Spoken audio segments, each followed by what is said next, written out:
Assalamualaikum warahmatullahi wabarakatuh. Bismillah, alhamdulillah, wassalatu wassalamu ala rasulillah, Sayyidina Muhammad wa mawalah, la hawla wa la quwwata illa billah, amma ba'du. Anak-anak sekalian, kelas 9 MTS Perguruan Mu'alimat yang kami banggakan, alhamdulillah kita bertemu kembali pada program daring kali ini untuk lanjutan materi. Pada hari ini kita akan membahas tentang upah. Upah termasuk muamalah di luar jual beli. Nah, untuk lebih lengkapnya, marilah kita ikuti bersama materi tentang upah. Namun sebelumnya, marilah kita membaca Ummul Quran. Mudah-mudahan senantiasa mendapat ridho Allah Subhanahu wa Ta'ala dan mendapatkan kemanfaatan. Amin, amin ya rabbal alamin. Al-Fatihah. A'udzu billahi minasyaitonir rajim. Bismillahirrahmanirrahim. Alhamdulillahirabbil alamin. Arrahmanir rahim. Maliki yaumiddin. Iyyaka na'budu wa iyyaka nasta'in. Ihdinas siratal mustaqim. Siratal ladzina an'amta 'alaihim ghairil maghdubi 'alaihim waladdallin. Rabbighfirli wa liwalidayya amin. Baiklah, marilah kita ikuti bersama pembelajaran dan materi kita tentang masalah upah. Pengertian hukum dan dasar hukum upah. Upah adalah suatu pemberian, baik berupa uang atau barang, dari seseorang kepada orang lain, sebagai balas jasa atau ganti tenaga yang dikeluarkan oleh orang yang bekerja untuk orang yang memberi kepentingan.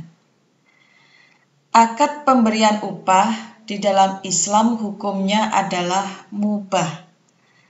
Tetapi bila hal itu sudah menyangkut hak seseorang sebagai mata pencaharian, berarti hukumnya wajib. Dalam firman Allah Subhanahu wa Ta'ala surat Al-Baqarah ayat 233 yang berbunyi, A'udzu billahi minasyaitonir rajim. Bismillahirrahmanirrahim. Wa in aradtum an tastardi'u auladakum fala junaha 'alaikum idza sallamtum ma ataitum bil ma'ruf. Artinya, dan jika kamu ingin anakmu disusukan oleh orang lain, maka tidak ada dosa bagimu apabila kamu memberikan pembayaran menurut yang patut. Quran Surat Al-Baqarah ayat 233. Adapun rukun dan syarat upah antara lain A. Mu'jir, orang yang memberi upah, dan mustajir, orang yang menerima upah. Kemudian syaratnya, mu'jir dan mustajir adalah balik, berakal, cakap melakukan tasarruf atau mengendalikan harta, dan saling rela atau saling meridhoi. B. Sighat atau ijab dan qabul. Syaratnya, ada pernyataan dari pihak pertama, yakni mu'jir, untuk menyewakan barang atau jasa, dan jawaban persetujuan dari pihak kedua, yakni mustajir. C. Upah atau imbalan, yakni berupa uang atau benda, dan diketahui jumlahnya oleh kedua belah pihak sesuai dengan perjanjian. Kemudian yang D, adanya kemanfaatan.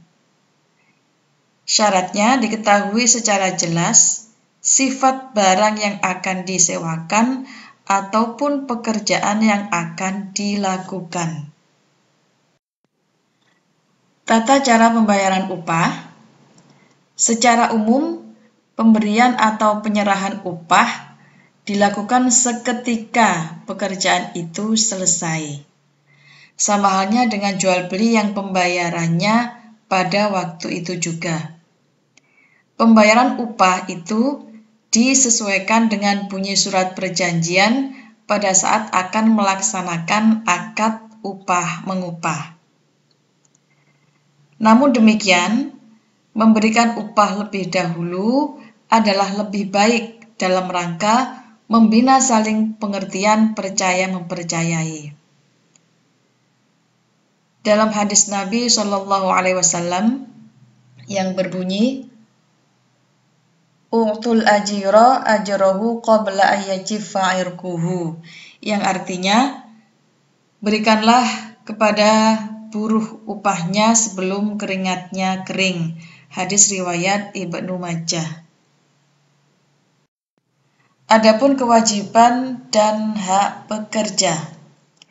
Jika pekerja sudah menjalankan kewajibannya, maka ia harus mendapatkan hak dari majikannya antara lain: A. Mendapatkan upah sesuai dengan perjanjian. B. Mempunyai kepastian waktu bekerja. C. Mendapatkan jaminan lain menurut perjanjian. Majikan juga mempunyai hak atas pekerjaannya antara lain: A. Meminta pertanggungjawaban atas pekerjaan yang ditugaskan. B. Memindahkan pekerja dengan mempertimbangkan kemampuan sesuai perjanjian. C. Memberi peringatan dengan wajar bila ternyata ia tidak bekerja dengan baik. D. Memberhentikan pekerja dengan hormat jika situasi menghendakinya. Adapun manfaat dan hikmah disyariatkannya upah. Bagi penerima upah, manfaatnya: A. Sebagai penghasilan yang halal karena diberikan dengan ikhlas oleh seseorang. B. Dapat digunakan untuk memenuhi kebutuhan hidup atau penghasilan. Kemudian bagi pemberi upah, A. Terlatih sikap mentalnya untuk dapat menghargai pihak lain. B.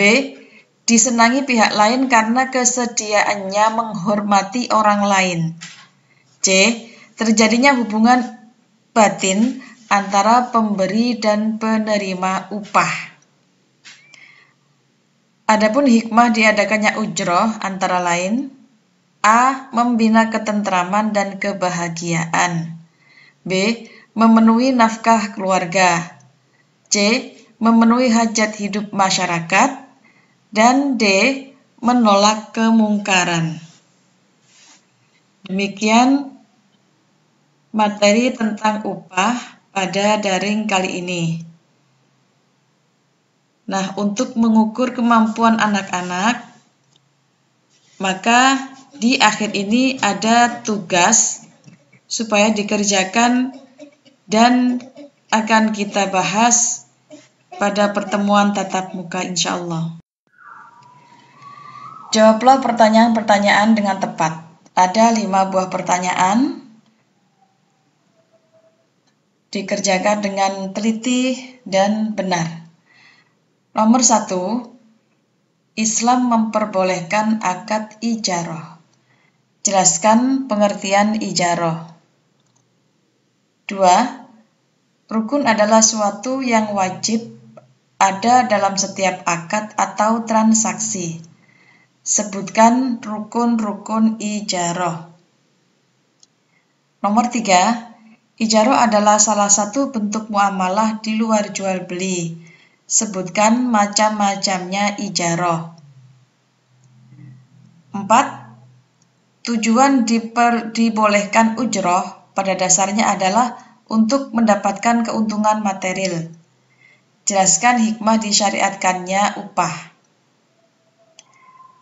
Dan nomor 5, buatlah contoh sigot atau ijab qabul dalam akad ijarah dan upah. Nah, kerjakan di buku dan dikumpulkan bagi yang tinggal di Pondok Wali Songo. Kemudian bagi yang selain Pondok Wali Songo atau yang masih daring, dikerjakan di buku, kemudian difotokan, kirim melalui nomor WA saya 085733317878. Demikian materi tentang upah dan tugas kalian. Mohon maaf atas segala kekurangan dan terima kasih atas semua perhatiannya. Wassalamualaikum warahmatullahi wabarakatuh.